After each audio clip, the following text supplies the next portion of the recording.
बिस्मिल्लाहिर्रहमानिर्रहीम। अस्सलाम वालेकुम बेटा। एक बार फिर एक नए लेक्चर से आपकी खिदमत में हाजिर हूँ। बताने की आपको हाजत तो नहीं है, नज़्म तग़य्युर हमने शुरू की है। एहसानुल हक यानी एहसान दानिश की नज़्म है। शेर हम देख चुके दो। इस शेर में, इस हिस्से में हम दो अशार अब इकट्ठे देख लेते हैं। शेर नंबर 3 और 4। शेर नंबर 3 और 4। जैसे मैंने बताया था कि नज़्म 7 अशार पर मुश्तमिल है, तो 5 लेक्चर्स में तो मुकम्मल नहीं हो सकती। शेर नंबर 3 आप लोगों का एक दूसरे से पैवस्ता शेर हैं दोनों। सूए खिज़ां बहारे गुलिस्तां रवाना है, हर बर्ग का सकूत सरापा फसाना है, नखत की कोशिशें के निकलना नसीब हो, मौसम को ये लगन के बदलना नसीब हो।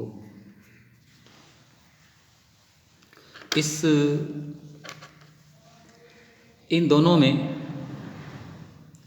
एक ही बात हो रही है, मौसम की बात है। सूए खिज़ां, खिज़ां की जानिब, बहारे गुलिस्तां, बाग की बहार हो गई, रवाना रवां दवां हो गई, बर्ग पत्ता या पत्ती हो गई। फूल की पत्ती है या फूल का दरख्त का पत्ता है। सकूत खामोशी हो गई, सरापा मुकम्मल हो गया, फसाना कहानी हो गई। एक मिसाल आपके सामने मौसमों की है।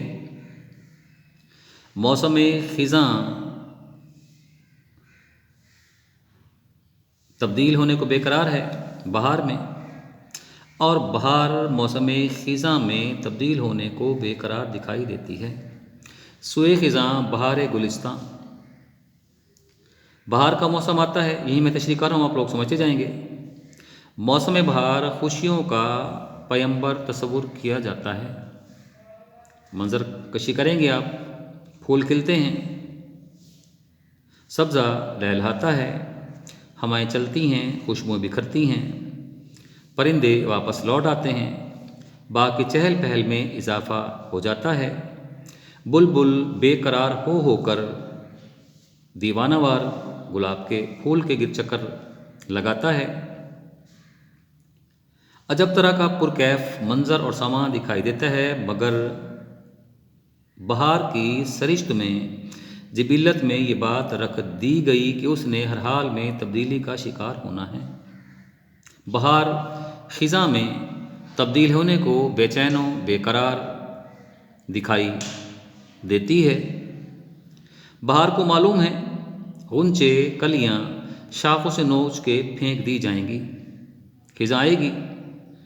बहार को मालूम है दरख्त बेबरगोबार हो जाएंगे, शाखें नंगी हो जाएंगी, बाग की खूबसूरती ख़त्म हो जाएगी, चहल पहल ख़त्म हो जाएगी, रौनक ख़त्म हो जाएगी, खुशबुएं दम तोड़ जाएंगी। मगर उसके बावजूद भी बहार की फितरत में खिज़ां में तब्दील होना लिख दिया गया। हर बर्ग का सकूत सरापा फसाना है, दरख्त से गिरता पत्ता अपनी कहानी सुना रहा है।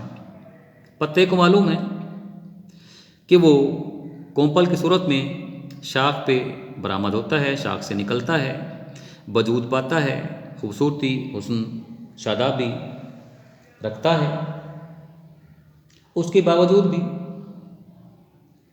वो मौत का मुसाफिर बनना पसंद कर लेता है, क्योंकि उसकी फितरत में तब्दील होना लिख दिया गया। वो किसी तौर इस बात को पसंद नहीं करता कि वो एक सूरत में मौजूद रहे। वो शाख से गिरता है, कदमों की धूल बनता है, वजूद खो बैठता है, मगर उस सब कुछ के बावजूद भी उसकी फितरत में तब्दीली का उनसर गालिब रहता है। यहाँ हम शेर, पहले शेर में हम शेर देख सकते हैं, कलियाँ चटकी फूल बनी, कलियाँ चटकी फूल बनी और बुलबुल की भूल बनी,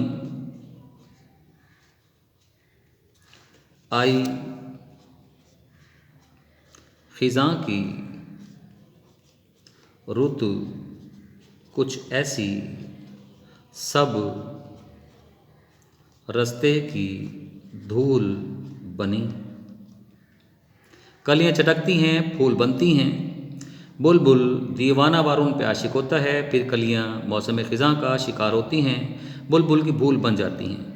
ख़िज़ां का मौसम आता है, कलियाँ फूल बनती हैं, ज़मीन पे गिरती हैं, रोंदी जाती हैं, वजूद खो बैठती हैं, मगर बेकल बेचैन मुस्तरिब हैं तब्दीली के अमल का शिकार होने के लिए। नकद की कोशिशें नकद खुशबू हो गई, कोशिशें के निकलना नसीब हो, नसीब उसका मुकद्दर हो। खुशबू इस कोशिश में है कि वो कली की कैद से आज़ाद होकर फ़ज़ा में बिखर जाए। उसे तो मालूम है, कली को महरूम, कली को मालूम है कि जैसे ही वो बाहर निकलेगी, फ़िज़ा में बिखरेगी, वजूद खो बैठेगी। ये खुशबू बंद कली में मुस्तरिब बेकल बेचैन रहती है, फिर यही खुशबू बंद कली से बाहर निकलने की कोशिशें करती है। गोया यूँ महसूस होता है जैसे खुशबू का गुंचे में कली में दम घुट रहा हो और वो इस कैद से आज़ाद होने की कोशिश में मगन हो, ताकि इस कैद से रिहाई के बाद हवा के दोष पर बाग में अपनी आज़ादी का इजहार करे और बाग की फ़ज़ा को महका दे। बंद कली में खुशबू का ठाठे मारता समंदर फूल बनना, फिर फूल से खुशबू का बाग में बिखर जाना, हवा का हिस्सा बनकर फ़िज़ा को महका देना, दरअसल खुशबू की मुख्तलिफ मुतग़य्यर हालतें हैं। नकद कोशिश करती है, खुशबू कोशिश करती है कि वो किसी तरह कली की कैद से आज़ाद हो जाए। उसे ये भी मालूम है कि वो कैद से आज़ाद होगी, फ़िज़ा में बिखरेगी, फ़िज़ा को मुअत्तर करेगी, कुछ देर के लिए अपना वजूद रखेगी, उसके बाद वो अपना वजूद खो बैठेगी, मगर उसके बावजूद भी उसकी कोशिश यही है कि वो उस कैद से आज़ाद निकल जाए, उस कैद से आज़ाद हो जाए। यहाँ एक मिसरा जो है वो लिखा जा सकता है, खुशबू उड़ी तो फूल फ़कत रंग रह गया। या परवीन शाकिर का एक शेर है, देख लो फूल से क्या करती है कभी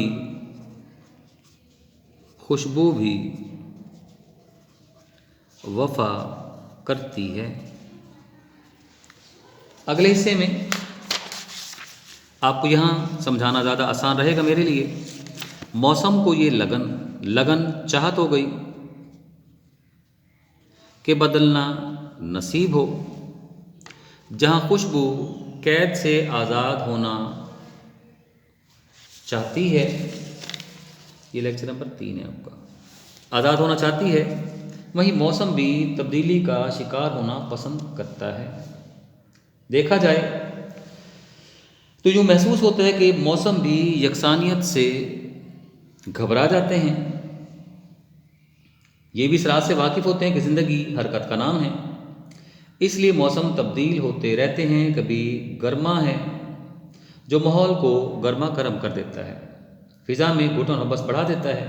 कभी सरमा है जो अपने साथ यकबस्ता ठंडी शदीद हवाएं लेकर आता है। कभी बहार नाजो अदा दिखलाता अटकेलियाँ करता दिखाई देता है।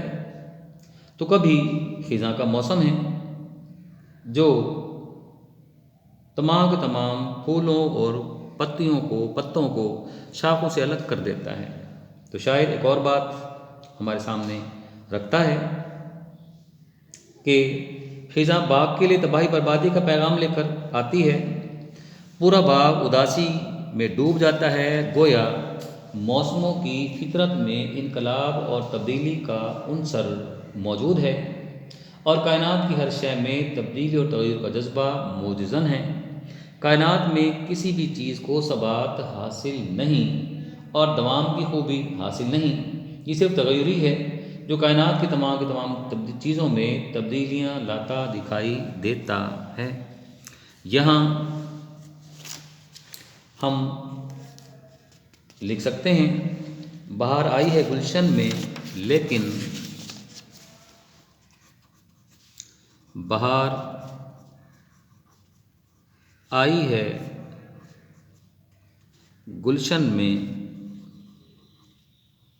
लेकिन ख़िज़ां को बाग का रास्ता दिखाकर। ये शायर की मुख्तलिफ दलाइल हैं। जो उसने कहा था सुन ज़िंदगी तग़य्युर फ़हम का नाम है, उसी की तफसील सारी है।